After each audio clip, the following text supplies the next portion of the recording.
Señor Eric Ekwel es psicólogo, es ciudadano norteamericano, es un analista y un asesor político. Llegó a Venezuela en el año 82 con Joe Napolitan y trabajó en la campaña política del señor Jaime Lucinchi. Posteriormente ha actuado en varias contiendas electorales.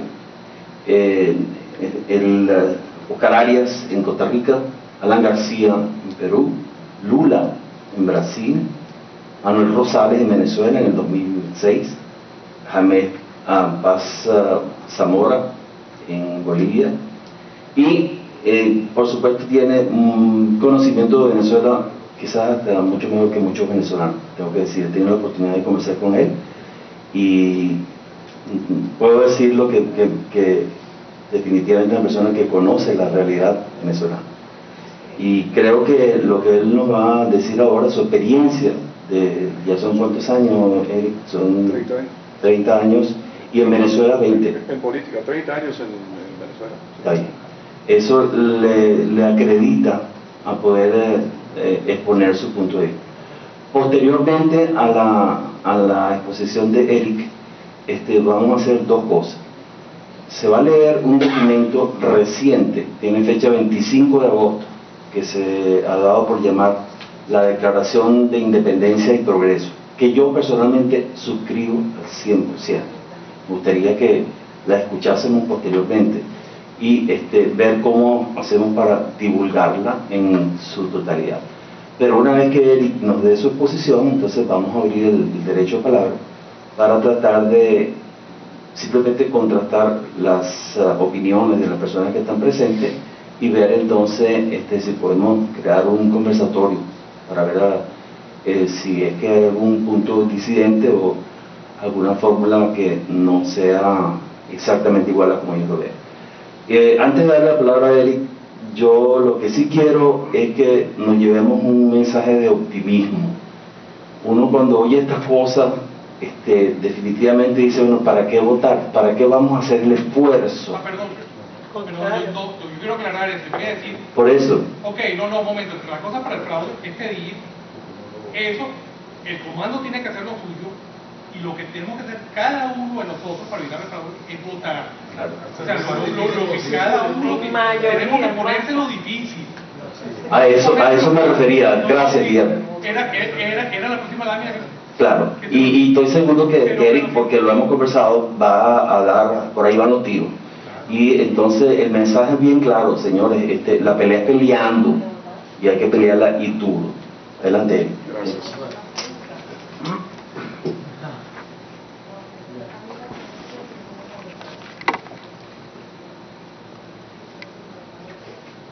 Buenas tardes, muchas gracias.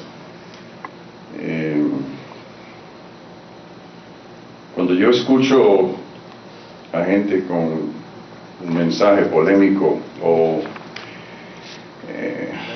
que quieren difundir un mensaje, yo siempre me pregunto de dónde vienen ellos, cuál es su historia, qué les motiva, ¿no?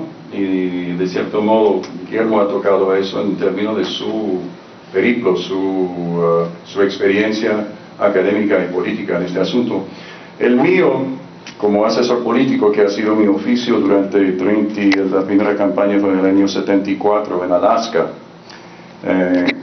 yo empecé a abrirme los ojos sobre el tema fraude en el año 2006, 2005, 2004, porque quienes estuvimos en Venezuela en el 2004, que votamos en las elecciones, yo no voté, que votaron en las elecciones, porque no soy venezolano, del referéndum, sintieron unas corrientes de victoria en el aire. El carómetro, ¿no?, de cómo medimos así el ánimo del oficialismo, estaba así esa noche. El carómetro de los dirigentes opositores estaba así, había mucho optimismo en la calle, una sensación de victoria muy clara. Yo conozco a Doug Schoen y Mark Penn de la empresa Penn, Schoen and Berland, quienes hicieron el exit poll, la encuesta a boca de urnas, en el 2004, y ellos absolutamente eran tajantes. Él sí ganó, él no perdió. 59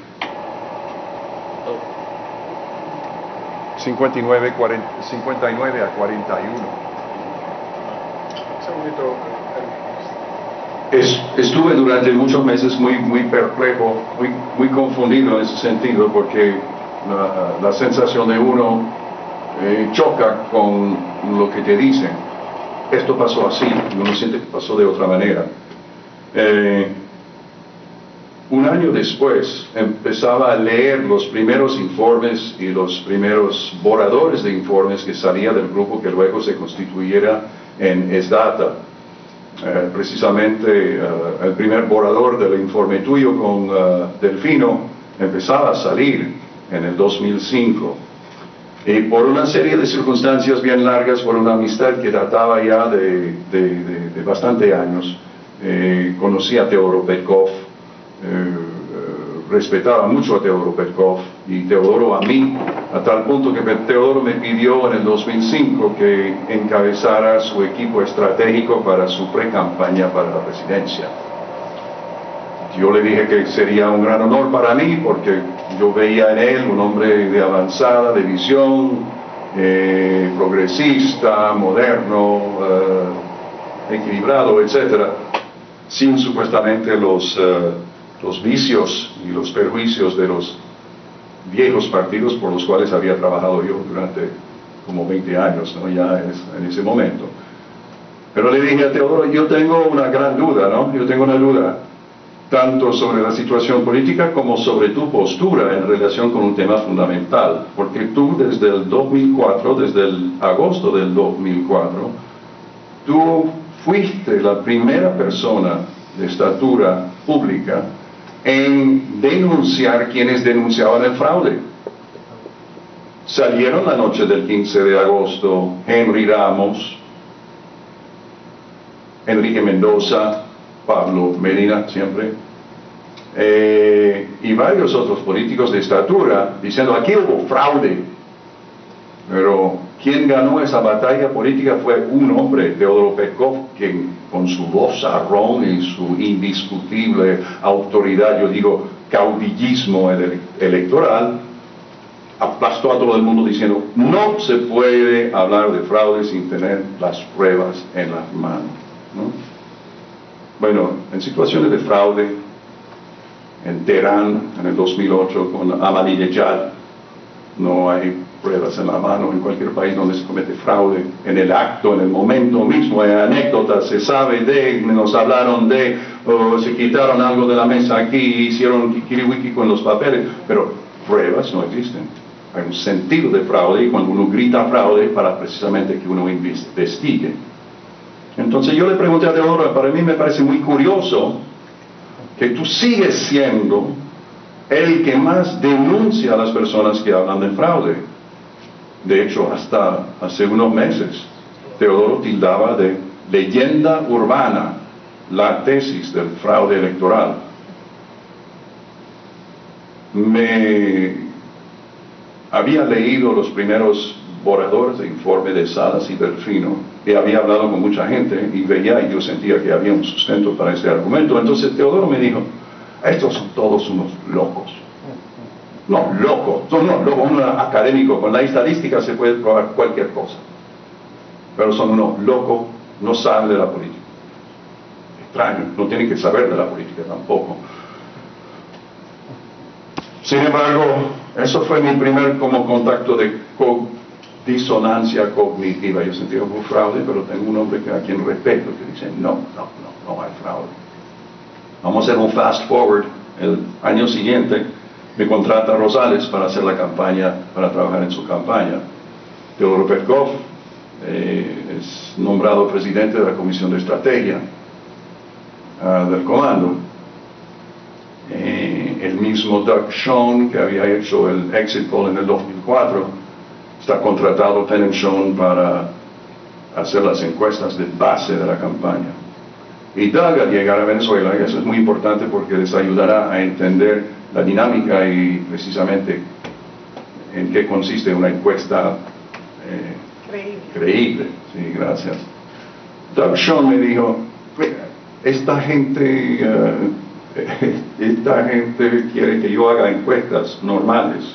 Toca la puerta, buenas tardes, soy fulano de tal, trabajo con la empresa tal. Usted tiene 2 minutos, le voy a hacerle una pregunta. Me dice, de lo que yo palpo aquí, habiendo hecho trabajo en Palestina, en Kazajstán, en Sudáfrica, en muchos países con problemas, es que aquí estamos en un país casi totalitario. Aquí vamos hacia el totalitarismo, el gran hermano, el miedo a expresarse políticamente. Cuando vamos a un restaurante, cuando llega el mesonero, todo el mundo calla. Cuando yo llamo por teléfono a alguien del comando y empiezo a hablar, la gente, sí, hablamos de eso luego. Y cuelga.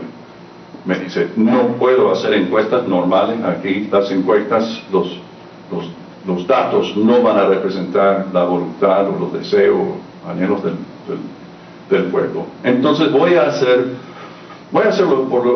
la encuesta que me contrataron, pero voy a hacer una encuesta paralela.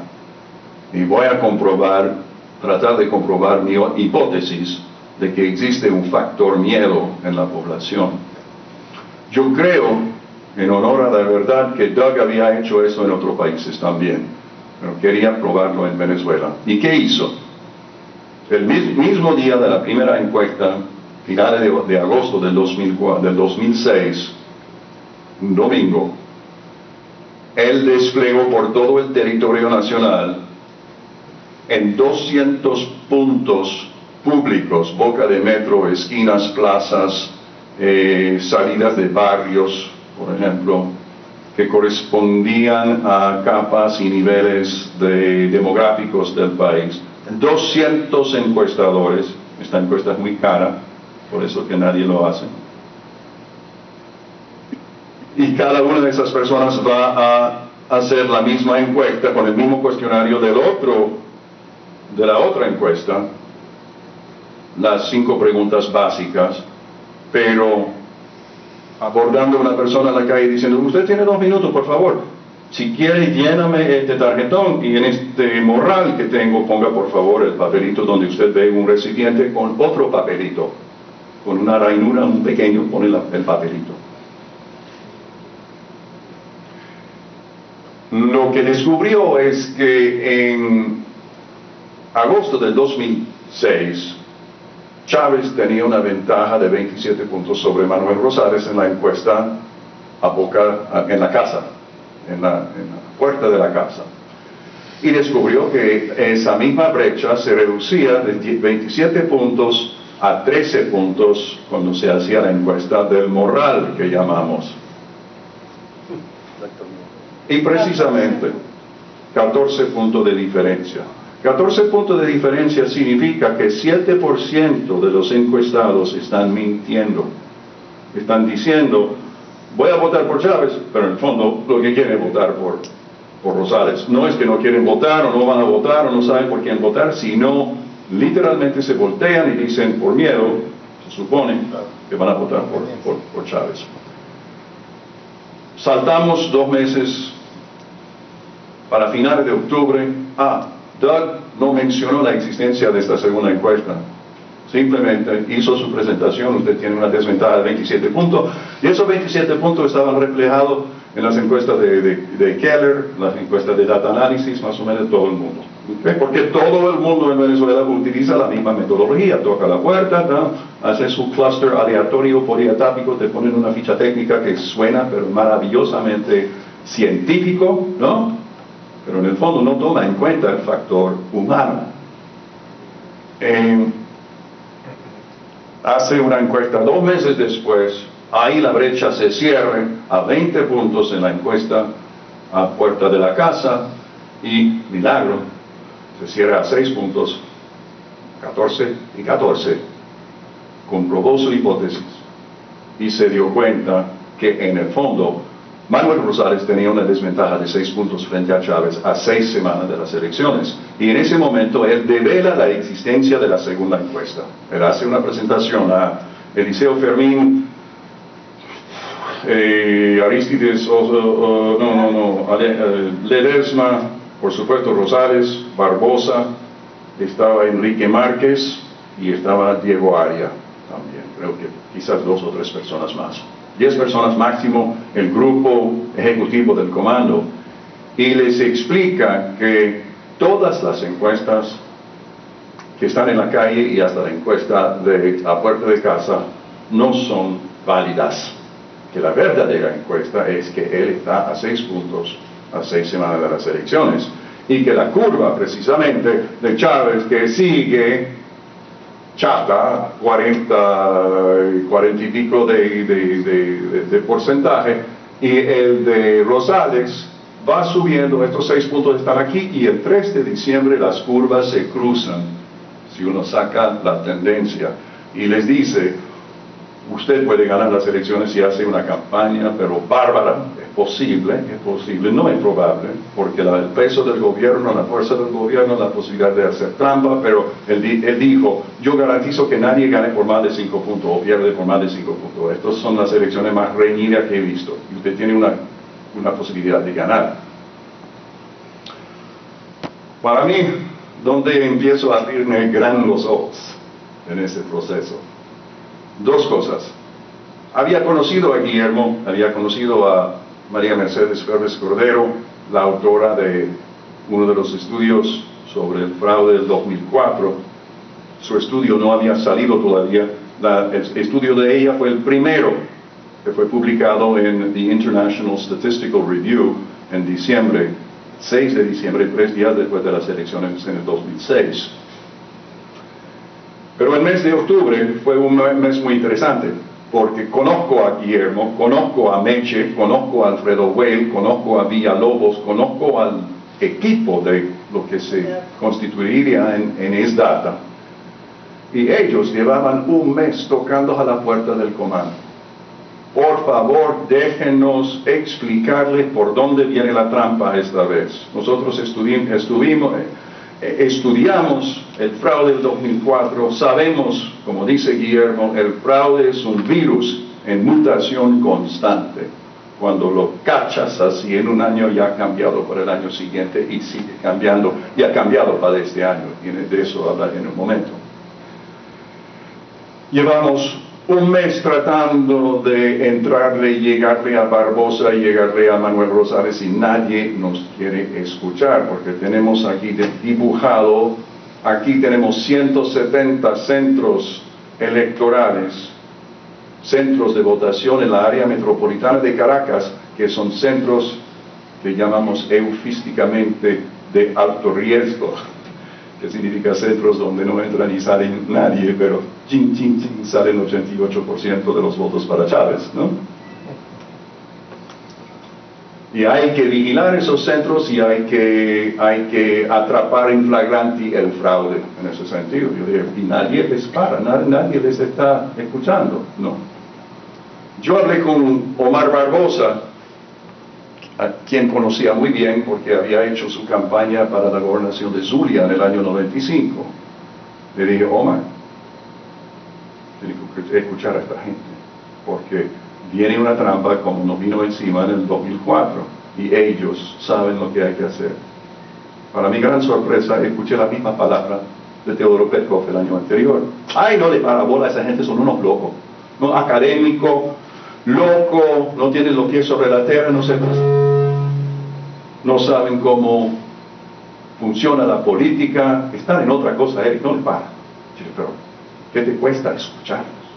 No tenemos tiempo, estamos en campaña.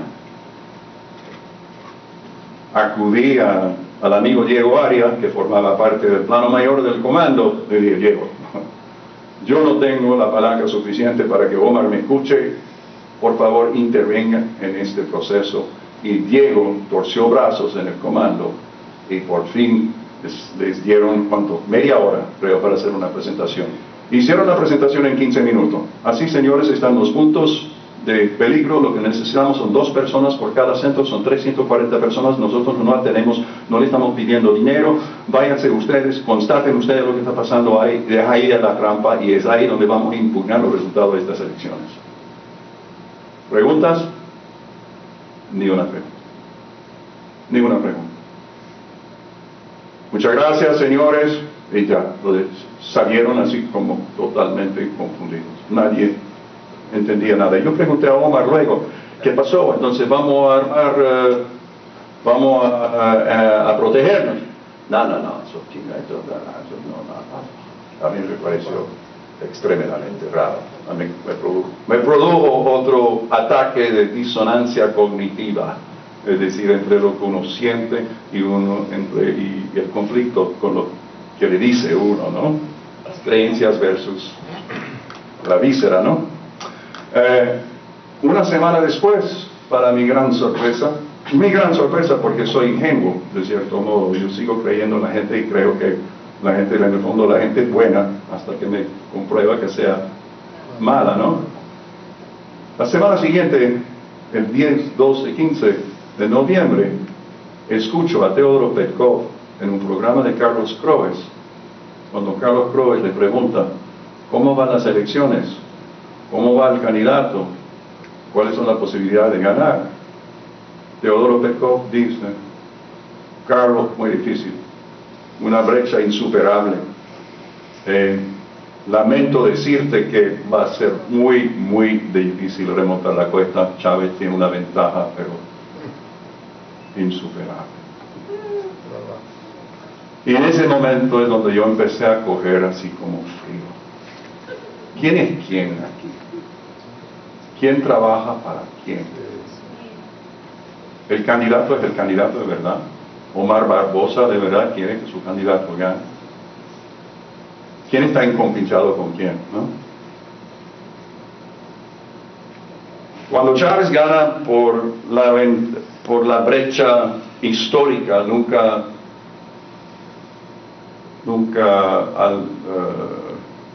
alcanzada de 27 puntos, el 3 de diciembre, en ese momento me declaro en franca rebeldía y sigo con cierta sorna tocando la puerta de Omar Barbosa diciendo, entonces Omar, ¿no quieres saber sobre el fraude? ¿No? Hay gente que dice saber, no quiere, ven, vamos a ver, vamos a hablar, ¿verdad? Y yo, no,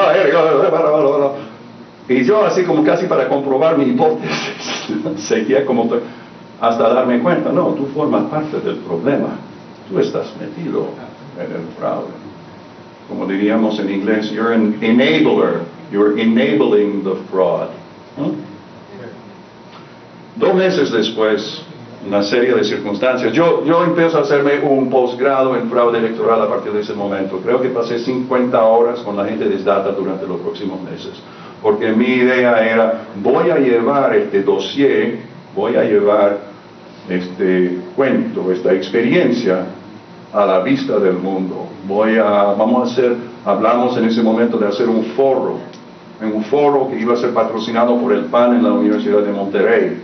Luego un foro que iba a ser patrocinado en la Complutense por el PP. Y nunca se dio. Nunca nada se dio. Yo decidí en aquel momento irme para Nueva York y entrevistarme con Michael Barone, que era senior editor de US News and World Report, el único periodista americano que había entendido lo del fraude del 2004. Y en ese momento armé mi dossier y fui a Nueva York y Michael Barone se interesó mucho en el tema. Me dijo, lo único que necesito yo necesito citar políticos, I need quotes, ¿no? Dame sustento para yo quiero hablar con Manuel Rosales. Yo digo, no, Manuel Rosales, he's part of the problem. No, él no te va a decir nada, porque acaba de decir hace 3 meses que las elecciones son absolutamente limpias, pulcras. Petkov emprendió una gira mundial en la cual su lema básico era las elecciones tan pulcras como cualquier elección de la Cuarta República, ¿no? De los últimos 40 años de la democracia en Venezuela. todo el comando se puso a alabar las elecciones, que todo fue muy bien. ¿Cómo que perdimos? Así perdimos muy bien, ¿no? En condiciones limpias y pulcras. Y acordamos de que Pablo Medina, Alfredo Well, Meche Febres Cordero, Álvarez Paz serían algunas personas que hablarían sobre el tema. Y para hacer esta historia corta, regreso a Caracas y encuentro que todas las claves de seguridad de mis 3 cuentas de CanTV, de Gmail y de Hashmail, que son cuentas encriptadas, habían sido cambiadas en 24 horas. Y como se dice vernacularmente en venezolano, ahí me cagué y decidí, yo no soy un héroe, yo entiendo muy bien, yo no voy a hacer eso, voy a dedicarme a ser actor o traductor o a hacer otra cosa y no sigo con este cuento. Más o menos en ese mismo momento, y aquí es donde estamos entrando en la parte muy fea del cuento, es la primera vez que lo cuento públicamente, aprendo de 2 fuentes. Uno, un oficial de la DIM, y otro, un corresponsal extranjero, que ya no está en Venezuela, que se fue unos pocos años después, que era conocido como la fuente, como el periodista extranjero más avispado y más atrevido. De hecho, él hizo una entrevista a Don Berna, el paramilitar en Colombia, y acordó que lo vendaran y que lo llevaron en un bongo durante 8 horas, vendado, para poder entrevistar a Don Berna, ¿no? Ese tipo de periodista loco, ¿no? Él me contó una noche que de una fuente del alto gobierno, él me contó que en marzo del 2006, un año antes de que se había decidido quién iba a ser el candidato entre los 3 precandidatos, ¿se acuerdan? Julio Borges, Teodoro Petkov y Manuel Rosales, que José Vicente Rangel convocó a esos 3 individuos a través de Teodoro Petkov, precisamente, y se reunieron en la casona, en la Guzmania, en la costa, y que José Vicente Rangel les propuso un trato. El gobierno pone $300 millones para la campaña de la oposición. En cambio, ustedes 3 pónganse de acuerdo inmediatamente, muy rápido, porque necesitamos un candidato, no 3 candidatos. Condición número 1. Condición número 2, nosotros ganaremos en diciembre, que no haya absolutamente ninguna duda sobre este punto.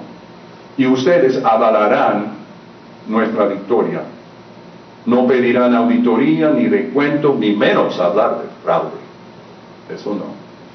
Y si todo esto sale bien, este teatro, el presidente ha acordado a partir del 2007 tratar el perdedor de estas elecciones como el legítimo líder de la oposición, y ya no hablará de oligarcas, ni de golpistas, ni de escuálidos, sino de la oposición. Y tendremos la oposición que queremos y tendremos la democracia que queremos, ¿no? Muy José Vicente Rangel, muy inteligente. Por supuesto, bueno, no por supuesto, pero evidentemente se acordó ese trato. Yo tengo una tercera correlación, una triangulación, si se quiere, para esta hipótesis, ¿no? Y es el general Usón, quien me dijo hace un año, en una conversación privada, que cuando él estaba en Ramo Verde, él tenía un compañero de celda que era discípulo en Miraflores en aquella época, y que veía entrando y saliendo Borges, Petkov y Rosales de noche varias veces por semana durante varios meses por el estacionamiento abajo de Miraflores.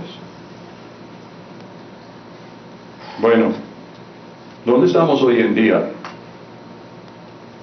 Mi hipótesis, zoom out un poco sobre el panorama electoral venezolano, es que desde muchos años el gobierno tiene comprado, coaccionado, infiltrado caballo de Troya, llámese como quiera, grandes sectores influyentes de la oposición. Porque está el fraude, como lo describe Guillermo, técnicamente, cómo se hace el fraude, con votantes fantasmas, con un registro electoral inflado, con máquinas trucadas. Pero nada de esto funcionaría si no hubiese un componente de fraude político, si no hubiese voceros en el sector opositor que se encargarían de sofocar, aplazar cualquier brote de protesta sobre el fraude. Por eso que el tema fraude es un tema tabú, ha sido un tema tabú. Uno de los artículos que escribí el año pasado se llamaba El tema del cual nadie quiere hablar, el gran tabú. Y la razón por la cual es un tabú es porque con una inteligencia psicológica sumamente maquiavélica y perversa, el gobierno y los elementos que trabajan para el gobierno dentro de la oposición o que trabajaban, yo no puedo dar fe en este momento que Teodoro Petkov sigue siendo el Teodoro Petkov de hace 6 años. Es altamente posible que Teodoro Petkov en este momento quisiese que ganar Capriles. Yo no lo sé. Yo sé que después de las primarias, el editorial en tal cual de Petkov era, quiéralo o no, ahora tenemos candidato. Okay. Cada quien tiene su corazoncito. ¿Cuál sería el corazoncito de Petkov? ¿Cuáles serían sus motivaciones? Un hombre que no se mueve por dinero, etcétera, pero por convicciones políticas, ideológicas muy fuertes. Yo creo, imaginando, poniéndome en la cabeza de Teodoro Petkov, en el fondo, Teodoro es un hombre de izquierda, Teodoro es un hombre que sueña con un socialismo con rostro humano, si se quiere, un chavismo sin Chávez, si se quiere, y cuyo juego, estrategia a largo plazo, es sencillamente hacer como una especie de paulatina limpieza étnica política de la derecha. Ese es el gran coco de Teodoro. La Cuarta República, la derecha, los viejos partidos, hay que acabar con eso para poder poco a poco instaurar una especie de socialismo medio centrista, ¿no? Por supuesto con Teodoro no como candidato, pero como el autor intelectual, digamos, el mentor del proceso. Mentor, papel que jugó magníficamente bien con Pablo Pérez, ¿no? Quien en 3 oportunidades el año pasado dijo, sin que nadie lo preguntara ni lo pidiera, el CNE es un modelo de transparencia. Interesante, ¿no? Que un candidato de la oposición diga eso. ¿Dónde estamos en este momento? Tenemos una comisión técnica de la MUD conformada por Félix Arroyo, principalmente. Félix Arroyo fue director de la ONIDIEX en los años 80, fue acusado de varios chanchullos en ese momento, de la compra de mainframes de IBM, en otro momento de la venta de visas de Hong Kong a chinos, etcétera, etcétera. Un hombre de Acción Democrática, un hombre de confianza de Alfaro Ucero durante 20 años, que de repente se encuentra en un papel estratégico en el año 2003 como director del registro electoral en el CNE, ¿no?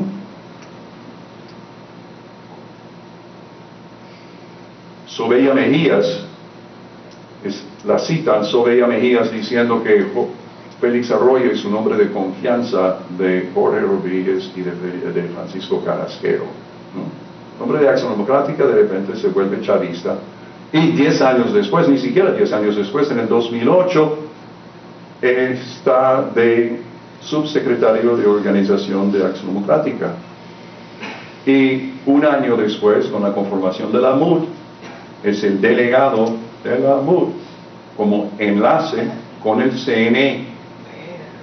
El mismo hombre que, si no fuera el autor intelectual o el ingeniero del fraude del 2004 fue por lo menos el carpintero, el obrero. Conoce las bases de datos. Félix Arroyo es un hombre muy inteligente, es un ingeniero eléctrico. Empezó en la informática con COBOL y BASIC y Fortran y los software de los años 60, del año PU. Félix Arroyo sabe exactamente cómo se operó el fraude en 2004.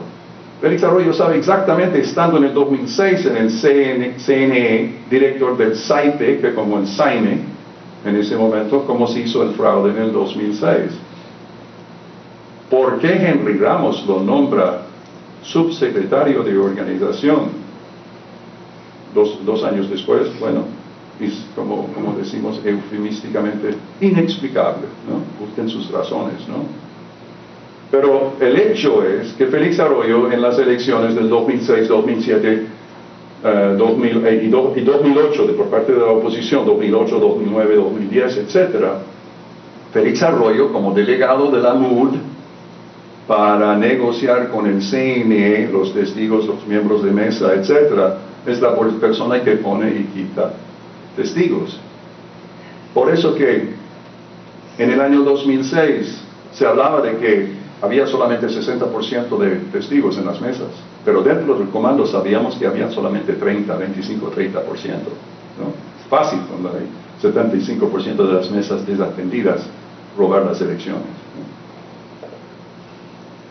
Mi tesis no es como una tesis, es simplemente subrayar que nosotros tenemos que entender que aunque haya gente de buena voluntad, gente de menos buena voluntad, o los oportunistas de buena voluntad, quizás de siempre, en la MUD está podrida de personas en el fondo que están trabajando en contra de Enrique Capriles.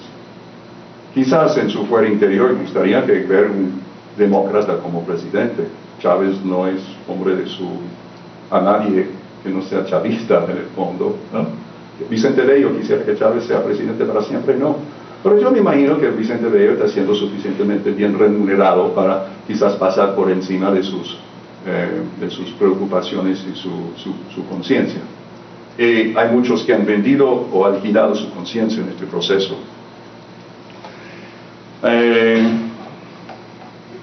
Quisiera devolverme sobre un tema de las encuestas. Cuando en el 2006 el factor miedo era de 14 puntos, yo pregunté hace unos meses a Alfredo Keller, ¿cómo estimas tú el factor miedo en estas elecciones? Y me dijo de entre 16 y 20 puntos, que significa entre 8 y 10% de la gente miente. Eso significa simple y llanamente que una encuesta de hoy en día de Christensen, de Consultores 21, una encuestadora seria, que muestra que Enrique Capriles tiene 47 y Chávez tiene 44. Son 3 puntos de diferencia. Uno puede con propiedad tomar el score de Chávez, de Enrique Capriles de 47 puntos y agregarle 8 puntos, 55. Y tomar el score de Chávez de 42 puntos y quitarle 8 puntos. Y yo me atrevo a decir que 50 y pico contra 35 es más o menos donde estamos en este momento en estas elecciones. Lo que dice Guillermo es la pura verdad. Nosotros estamos ganando en este momento por una enorme margen. Yo les insto a todos ustedes a tener eso en mente y explicar a todo el mundo cómo funciona. Las encuestas GIS 21, IVAD de Félix Cejas, etcétera, esas son todas encuestas compradas y como creo que Guillermo lo demostró muy bien, Data Analysis también. Luis Vicente León no tiene propiedad, no tiene autoridad moral de hablar de la democracia, de la oposición, él decía hace 6 meses, bajo ningún pretexto la oposición debe atacar a Hugo Chávez, ¿no? Eso sería un desastre, ¿Cuál es mi preocupación principal en estas elecciones? Bueno, por supuesto, yo veo la MUD como una cloaca, en el fondo, sencillamente un vehículo para ambiciones políticas y para para un grupo, sobre todo la comisión técnica. Yo no hablo de todo el mundo, hay buena gente en la MUD. Hay sin duda ninguna gente con ideales, gente pura, gente que trabaja, gente que cree en Capriles. Tengo la más mínima duda. Pero por cada persona así hay quizás otra persona que está trabajando en contra de él. Y ahí pongo Henry Ramos, ahí pongo Omar Barbosa, sencillamente las cabecillas, digamos, de los partidos. A los niveles medianos de los partidos hay gente que está trabajando para Capriles, vamos a estar claros. No estoy condenando completamente todo ese sistema. Pero es precisamente la Comisión Técnica de la MUD que lucha contra nosotros, precisamente contra los críticos del sistema, para no hacer una auditoría del registro electoral. Es gente de ese grupo de Ojo Electoral, del grupo La Colina, de donde viene Roberto Picón, que es el técnico mayor dentro del comando, no dentro de la MUD, pero el técnico principal, el huevo pelado en bases de datos, es un ingeniero de sistemas brillante, muy inteligente. Él dijo en el foro del 23 de mayo, pero señores, hay que creer en el CNE. Entonces, él dice, hay que creer en el CNE. Él me dijo, yo pongo mi mano en el fuego y garantizo que el registro electoral que tenemos podemos ganar con ello. No hay más de 0,7% de irregularidades. Él lo cree. ¿Por qué lo cree? Como ustedes han leído, ustedes sí en este tema, el famoso estudio de la Universidad Católica Andrés Bello, que está siendo utilizado para rebatir la tesis de que el registro electoral está inflado. Ese estudio sencillamente parte de las cifras que da el gobierno basado en sus proyecciones sobre el censo del 2010. El censo del 2010 lo hicieron hace 2 años, pero no hay un informe final. Ese censo van a dar el informe final 2 meses después de las elecciones. No hay un censo del 2010. Sin embargo, la UCAB, el Centro de Estudios, utiliza las cifras del gobierno que vienen del registro electoral, que vienen del SAINE, que vienen de los archivos básicamente demográficos del gobierno y concluye que el registro es normal. Cuando todo el mundo sabe que el gobierno miente cuando habla de alfabetización, cuando habla de nutrición infantil, cuando habla de crecimiento, cuando habla de inflación, ¿por qué creer que las cifras demográficas del censo van a ser cifras también representativas? Sobre todo cuando el registro electoral es la joya de la corona, es el instrumento por el cual se puede ejecutar un fraude. Todo está al servicio del jefe, todo está al servicio de Chávez. ¿Por qué no falsear las cifras? Porque no entramos en polémica con Picón o con la UCAB sobre ese estudio, porque estamos viviendo en 2 mundos distintos. Ellos están presumiendo de todo lo que le da el gobierno funciona, es normal, es pulcro, y nosotros quizás tenemos demasiada malicia, pero yo creo que tenemos sendas razones para tenerla, viendo cómo han manejado las cosas hasta ahora. Nosotros no creemos en nada. Cuando Guillermo dice, mandan emails, mandan tweets, etcétera, para una transparencia del proceso, esos tweets pasan por encima de la cabeza de los miembros de la MUD o del comando, porque ellos están viviendo en otro mundo. Nadie en el comando dice creer o entender o aceptar más bien que hubo fraude en el 2004. El hecho del fraude del 2004 está comprobado por 6 papers en Statistical Science, Guillermo mostró, más el paper de Meche Febres Cordero y Bernardo Márquez en International Statistical Review en el 2006, que da fe, según su reingeniería forense de esas elecciones, que el sí ganó 54-46. Esa es una realidad irrebatible científica del mundo occidental normal, donde hay causa y efecto y donde se miden efectos de las cosas. En Venezuela, por supuesto, que es un país medio mágico, una de las razones por la cual lo amo tanto también. En Venezuela somos así un poco, no le paramos a la ley ni de la física, ni de la economía, ni de nada. Vivimos en un mundo poco fantasioso donde un presidente predice lo que será la inflación para el año siguiente, ¿no? sin ruborizarse. Entonces, cuando ellos hablan de la hipótesis del fraude, que no creen en la hipótesis del fraude, no es una hipótesis, es una realidad comprobada. Pero la matriz de opinión ha sido creada de manera tan blindada que es la propia oposición que se pone en una camisa de fuerza diciendo no habla del fraude, porque si habla del fraude la gente dejará de votar. No hay absolutamente ningún sustento empírico o teórico que indica de que hablar del fraude desanima a la gente de votar. Pero ha sido inculcado en nosotros que cuando yo escribo algo o cuando Montaner escribió su artículo, Carlos Alberto Montaner me dijo ayer que hay 9 críticas por cada email positivo. No puedes decir eso porque la gente no va a votar, o sea, como loros. Se repite lo que le vienen diciendo durante 8 años. Cuando Zogby International, la empresa encuestadora norteamericana, hizo una encuesta en septiembre o octubre del 2004 y encontró que el 53% de los venezolanos creían que el gobierno había manipulado los resultados electorales del 2004. Ahora, como nota el amigo Ramos, yo no estudié politología, tampoco comunicación social, yo estudié psicología y he hecho mención de la expresión disonancia cognitiva varias veces. Cuando 53% de la población sabe en su fuero interior que hubo fraude y todos los líderes políticos dicen que no hubo fraude, ¿qué pasa? Una especie de parálisis. ¿Creo en esto o creo en esto? No sé en qué creer. Coño, yo no creo en nadie.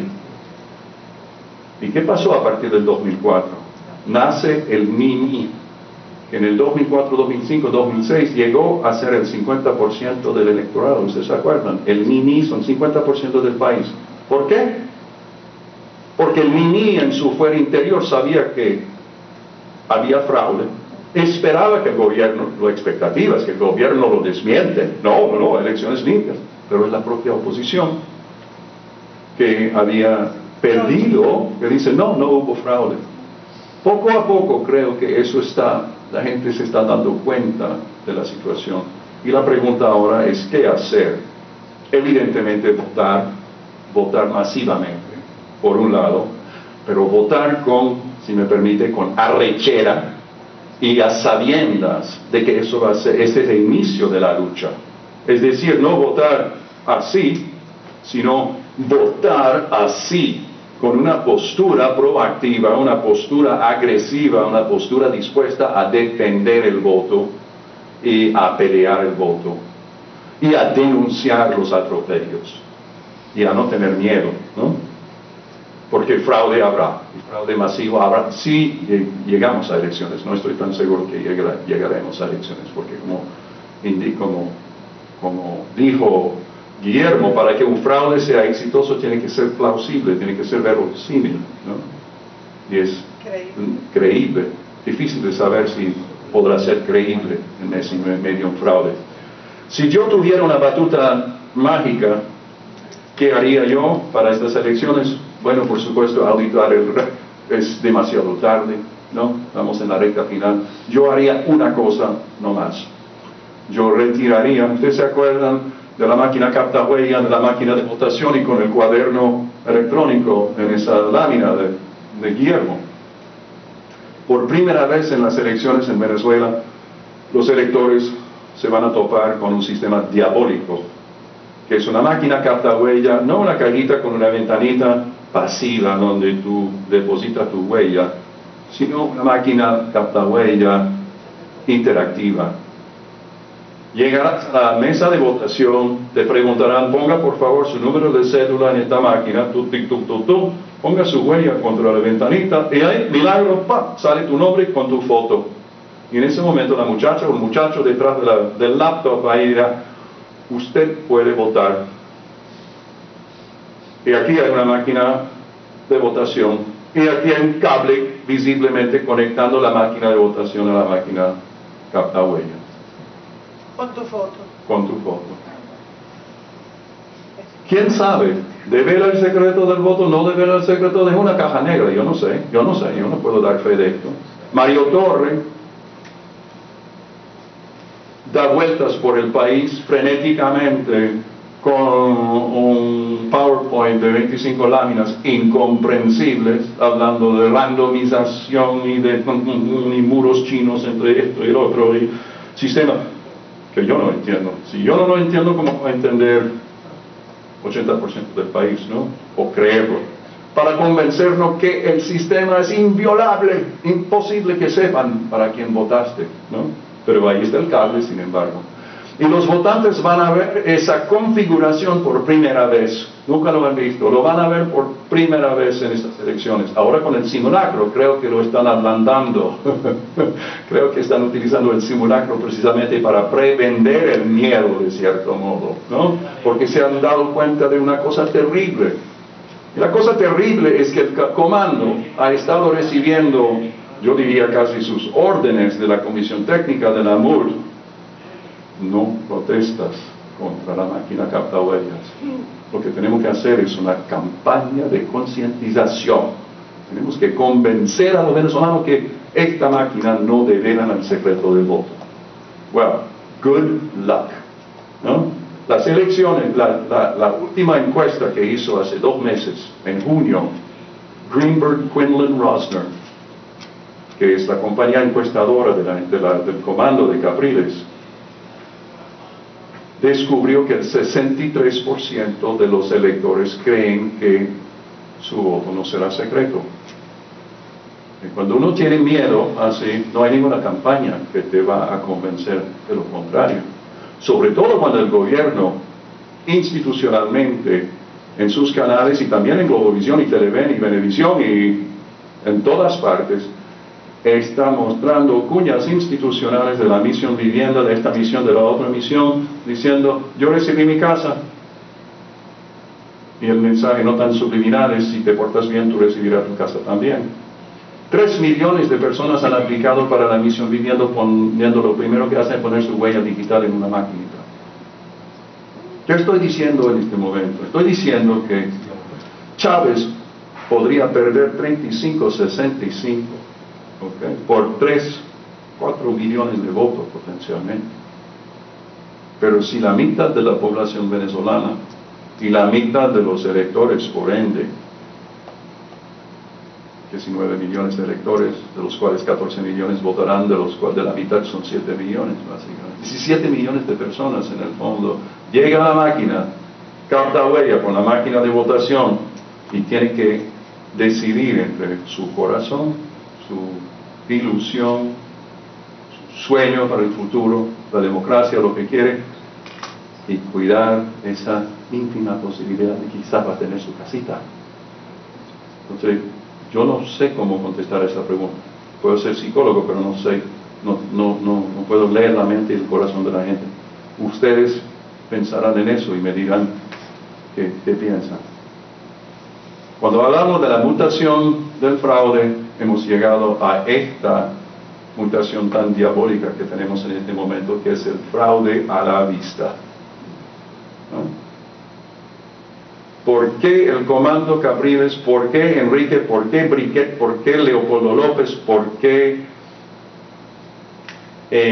Ramón José Medina? ¿Por qué los jerarcas Averedo, Albanés no se han dado cuenta que al levantar la voz y exigir con propiedad y vehemencia democrática de que se retiran la carta huella, por favor, señores del CNE, no porque nosotros creemos que debe ser el secreto del voto, no, señor, nuestros técnicos dicen que el secreto del voto está totalmente seguro y nosotros lo creemos, ¿no?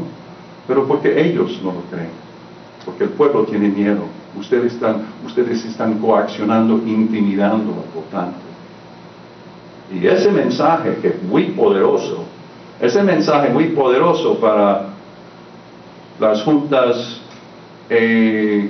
editoriales de los grandes medios internacionales que escuchan Chávez, oposición, encuestas, fraude, no, ¿quién va a ganar? Estás enseñándole con la yuxtaposición de la máquina de votación con la máquina captahuella que aquí mismo no hay elecciones libres. Abelero está dando vuelta a Sudamérica en este momento diciendo que no van a ser elecciones equilibradas. Estamos trabajando desde una desventaja. Sin embargo, van a ser elecciones libres. ¿Ustedes lo han escuchado eso? Serán elecciones libres. Estoy leyendo algo, Joel Hirst, que escribe que las elecciones no van a ser unfair, no van a ser justas, no van a ser equilibradas, pero sí van a ser elecciones libres. Now, déjenme leerle la Declaración Universal de los Derechos Humanos, artículo 21. La voluntad del pueblo es la base de la autoridad del poder público. Esta voluntad se expresará mediante elecciones auténticas, que habrán de celebrarse periódicamente por sufragio universal e igual y por voto secreto u otro procedimiento equivalente que garantice la libertad del voto. No sabemos si el voto es secreto o no, pero sí sabemos que hay intimidación del votante con las máquinas. Y eso para mí descalifica de antemano las elecciones, impugna la imparcialidad a los ojos del mundo, no a los ojos de los venezolanos, porque estamos tan polarizados que no hay espacio para discusión racional. Pero mi punto fundamental es que el CNE y las instituciones de este país y Chávez mismo está muy sensibilizado a la opinión pública internacional. Nosotros sabemos que miembros del CNE leen, no leen el Miami Herald o el Nuevo Heraldo, esos son los mayameros, no cuentan, por supuesto. Pero el Wall Street Journal y el Washington Post y Le Monde y El País de España y El Tiempo de Bogotá, etc., estos sí, y New York Times, estos son medios importantes. Y yo les aseguro, con los años de experiencia que tengo en este campo, de que si Capriles, y aún a estas alturas, a 5 o 6 semanas de las elecciones, decidiera levantarse y decir, retiran la captahuellas, por favor, precisamente porque el pueblo tiene miedo. Y además, cuando nosotros hace 8 meses, la oposición exigió que el CNE retirara las captahuellas para las primarias, ustedes acordaron retirarlas porque, como nosotros dijimos, nuestra gente teme de que puede revelar el secreto del voto y ustedes lo retiraron. Entonces, si vale para las primarias, ¿por qué no vale para las elecciones generales? Un argumento muy sencillo. ¿Y quiénes son los elementos dentro de la MUD que abogan en contra de esta postura? Yo le pregunto. Yo no soy un genio, yo no estoy inventando algo absolutamente que nadie ha pensado. No, hay que exigir los derechos de uno, a sabiendas de que el CNE probablemente dirá que no.